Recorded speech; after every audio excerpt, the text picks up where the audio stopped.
Welcome to the Danny Clinkscale Reasonably Irreverent podcast. Insightful and witty commentary, probing interviews, and detours from the beaten path. Hello, everybody. Welcome to Danny Clinkscale's Weekend Sports Wrap right here on the Danny Clinkscale Reasonably Irreverent commentary after a steamy weekend in Kansas City, our first blast of summer heat and humidity, which always leads to people, well-meaning people, saying things that don't make a heck of a lot of sense to try to say something about the weather, which is the easiest form of communication when you don't have anything to say to somebody. Try to keep cool is what many people will say to you, and there's just no way to keep cool except to stay inside. So I'm sure many of you stayed inside a lot, which meant maybe you were watching a lot of sports. And maybe that meant that starting even on Friday afternoon when the U.S. women's national team posted their big win over France and through the weekend with Royals baseball, which kind of alternates between reasonably, acceptably mediocre or worse to abject failure. That's the realm we're in right now. And, of course, the soccer weekend, in addition to the U.S. women's team, included U.S. men's national play and, as well, of course, Sporting Kansas City and their continuing soap opera, which took a dip, certainly, as they played in Real Salt Lake. It's all part of the mix after the sports weekend, and it looks like no relief is in sight as far as the heat is concerned. We'll turn up the heat on some of the topics coming up next. Before you spend your time and money going after an MBA, ask yourself why. Is it so you can tell people you got your MBA? So you can add a line to your CV? So you can call it a CV instead of a resume? Truth is, any MBA will do that. On the other hand, if your goal is to learn how to successfully manage and grow a business with real-world insights from experienced professionals, well, consider getting your MBA from Park University. Our low student-to-teacher ratio gives you personalized attention, and our face-to-face and online classes offered in 8-week terms are designed with working professionals like you in mind. No wonder the Kansas City Business Journal ranks Park University as the top MBA program in the area. Classes begin June 10th at all 4 KC area locations: Parkville, Downtown, Independence, and Lenexa. Visit park.edu to get started. Looking for a truly unique escape from your normal entertainment or corporate team-building regimen? Stay tuned for an exclusive offer only for Reasonably Irreverent listeners. I'm excited to tell you about an extraordinary destination, the Exit Room, located in the heart of beautiful downtown Lee Summit. The Exit Room is a distinctive entertainment option that offers a cool alternative to the normal couples night out, family get-togethers, and corporate team-building events. The Exit Room is a one-of-a-kind boutique escape room catering to special occasions and corporate team-building events and is unmatched in the Kansas City metro. With 5 individually designed and varied escape room adventures, your party or employees can unplug from their electronic world, interact with one another, match wits, and ultimately escape the humdrum of the ordinary. The Exit Room adventures cross decades and centuries and create fascinating fun. I know the owners well. They are local folks, their staff is warm and friendly, their lobby is inviting and beautiful, and their adventures are award-winning. Check online. There are over 1,000 reviews, and note that they are a rare 5-star ranked business. Visit their website and Facebook page, and any of my listeners who books online at theexitroomkc.com using the promo code Clinkscale19 gets 10% off any ticket purchase. The Exit Room in Lee Summit. Unplug, interact, and escape. Get a refreshing change of your expectations of a sports bar and restaurant at the 23rd Street Brewery in Lawrence. Matt Llewellyn's welcoming spot at Clinton Parkway in Cassold covers all the bases, like their own handcrafted beers and all the televisions you need for great sports viewing, but it's the large, varied, and delicious menu that stands apart. From a favorite of mine like the awesome ahi tuna appetizer to great sandwiches, outstanding pizza, and truly fantastic entrees, the 23rd Street Brewery has it all. Matt and his friendly staff make it that much more enjoyable. Food until 10, fun until late. The 23rd Street Brewery is a can't-miss stop when you are in Lawrence. Welcome back to Weekend Sports Wrap, and happy Canada Day to you. Yes, indeed, it is Canada Day, and the Royals are wrapping up their 4-game series with the Blue Jays and their road trip today on Canada Day.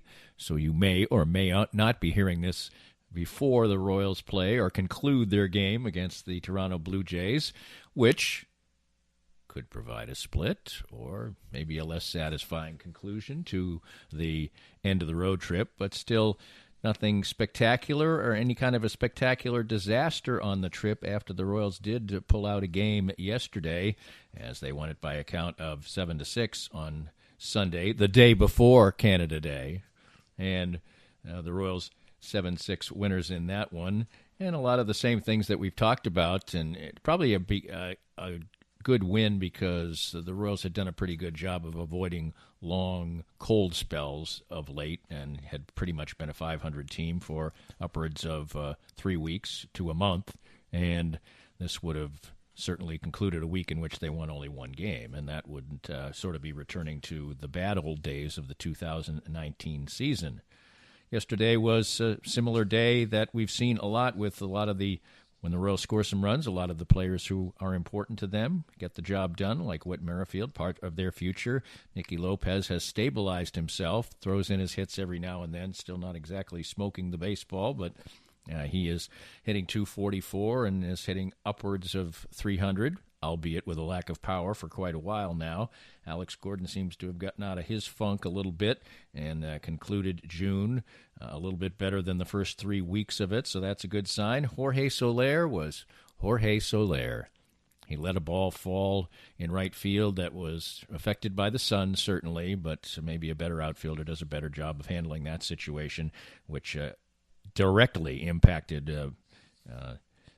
Blake Keller, as we'll get into that a little bit later on. Keller, kind of hard luck, but also didn't particularly pitch great, so he couldn't really have that much of a beef about it, but the beef would be with how Soler's dropped fly ball or missed fly ball. Keller would have rather had it be dropped because then it would have been an error and all his runs wouldn't have been earned in a 5-run Toronto second inning. But the Royals turned right around and got 5 of their own.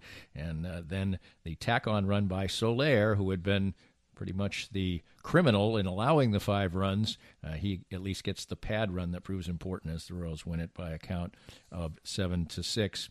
Keller charged with 6 earned runs, and that was kind of a crime. He should have been drinking cold water on the bench when 5 of those were scored, but he did indeed let them score, and he had 10 base runners in 5 innings, so there's not a gigantic complaint there, but he might well have been able to maneuver through the outing a little bit better on if he'd done that. Kevin McCarthy did a great job in the game, but the individual aspects of one single game obviously are not that important with the Royals right now. A couple of things that have been pretty good of late, although he didn't have a hit yesterday, is Martin Maldonado has heated up for the Royals. Why is that important, do you say? Well, it's not super important in any regard, but Martin Maldonado seems to me one of the few pieces that the Royals might be able to get something at the trade deadline, and he wasn't hitting at all before this. Now he's shown what he usually shows in his career. Doesn't hit for average, but he flashes power every now and then, and he's an outstanding defensive catcher. Royals seemingly are trying to do the same thing as far as drum up some interest in Lucas Duda, so maybe they could at least get cash considerations or a very low prospect or something for him, because he's been playing day after day after day, which ordinarily wouldn't seem like a very good idea to me. And the other good part is that Hunter Dozier has come back from his oblique strain and just picked up where he left off. A couple more knocks on Sunday as the Royals got the victory. And now they will be celebrating or not celebrating Canada Day today. They have slipped back into the bottom spot in the American League Central, a spot that they hadn't occupied for a couple of days. But, we'll see as they return home. It's been more viable baseball, a little bit more viable baseball for the Royals over the last few weeks. Downside yesterday, Keller, but there were mitigating circumstances, and all the other things are somewhat status quo with the Royals as they come home in the heat of the summer, and that next homestand is going to be a hot one in the stands. Maybe it'll be a hot one on the field. The Royals could use some feel-good moments on the field at Kauffman Stadium.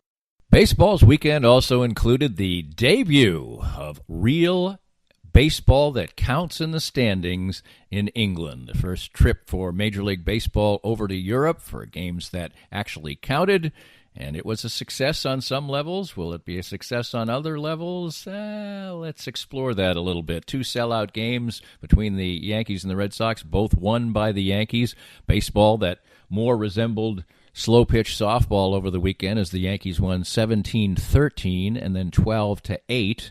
The two teams became the first teams ever to score 6 runs apiece twice in the same game. The first game featured a first inning where neither pitcher got out of the first inning. Both teams scored 6 runs and it almost lasted an hour. What did London get to see as far as baseball is concerned? Well, sort of typical Yankees-Red Sox baseball in the fact that the games were very long. I'm sure there were soccer fans who were going, hey, we're usually done and dusted in 2 hours here. What's this 4 hours and 40 minutes stuff like it was going on in the first game? But both games were officially both sold out, although we'll get to the media reaction to that in a minute. There were quite a few Americans there, no doubt. There were quite a few Londoners and people from the UK there, no doubt. The amount of each up for grabs, perhaps, as far as the opinions are concerned. I think these events are fun. They make for good television. Each of the television partners of baseball, Fox and ESPN, got one of the games. So they were happy. One of the games was played right in Fox's window in the afternoon. Then ESPN got a morning game, which is kind of good counter-programming for them. So many ways that you could look at this as a success. But the way that I don't think anybody should be thinking that this is success, and if Rob Manfred in baseball is thinking of it this way, then I think he's wrong, is that this is some kind of entree into the game spreading and becoming very popular and or perhaps an outpost for Major League Baseball. I just don't buy it. And perhaps the reaction of a couple of the very different media outlets that I took a look at will give you an idea what the thoughts were on the weekend of baseball, or what passed for it, with 50 runs scored in the two games. But from The Guardian, which is a highly respected publication, the Times of London, The Guardian are the two biggest standard newspapers providing real news. We'll get to the tabloids in a minute. But here was their take on it. Whisper it, but baseball looked more at home than football ever has. A couple of slight worries for the long-term promotion of the game in the UK did occur. First, the attendance, despite proud boasts that tickets sold out within hours of going on sale. They have been pretty easy to come by in recent weeks, and one could still buy them an hour before the first pitch. The crowd was extremely healthy, but pockets of empty seats were dotted around the stands, and the cynical might suggest it does not bode well if a game between the sport's two biggest teams cannot be sold out. The provenance of those in attendance might be an issue, too. The official line was that 70% of the tickets were sold inside the UK, but the majority of accents heard were American. The media desks were broadly filled with Americans, and even the 340 tons of dirt that made up the infield was American, shipped in. A rare concession to Englishness lay in the men dispensing Pims from chilled backpacks, but it felt as if the whole operation had been lifted straight from the States and dropped into East London. Now, switching over to the tabloid newspapers, which are so popular in London still these days, the actual newspaper itself, but I checked out an online version. People ride the subway and the train so often that it still is a very popular way of consuming news and entertainment, and accent on the entertainment. But I went to the Sun newspaper's sports webpage and clicked down and clicked down and clicked down and clicked down, and I saw everything but baseball. This was on Sunday, just as the Yankees-Red Sox second game was concluding, but a first game had already been played.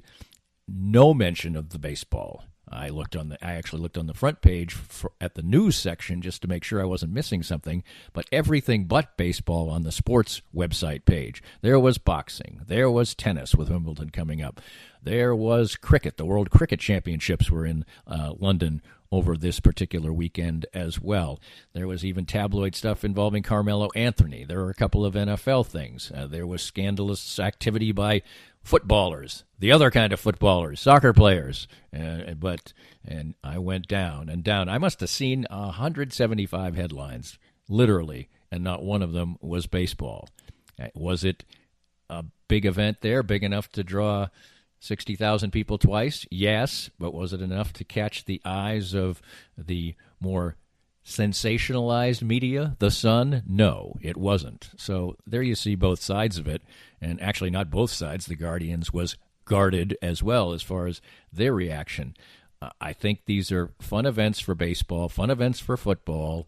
Basketball has much more of a possibility of some reach being made into Europe, but they have very successful leagues there already. A player who just played in the NBA for several years just went back to play at Barcelona and signing a long-term contract there rather than playing in the NBA, which he well could have. So you're just fighting an unusual battle there. Baseball and American football are so uniquely American that the thought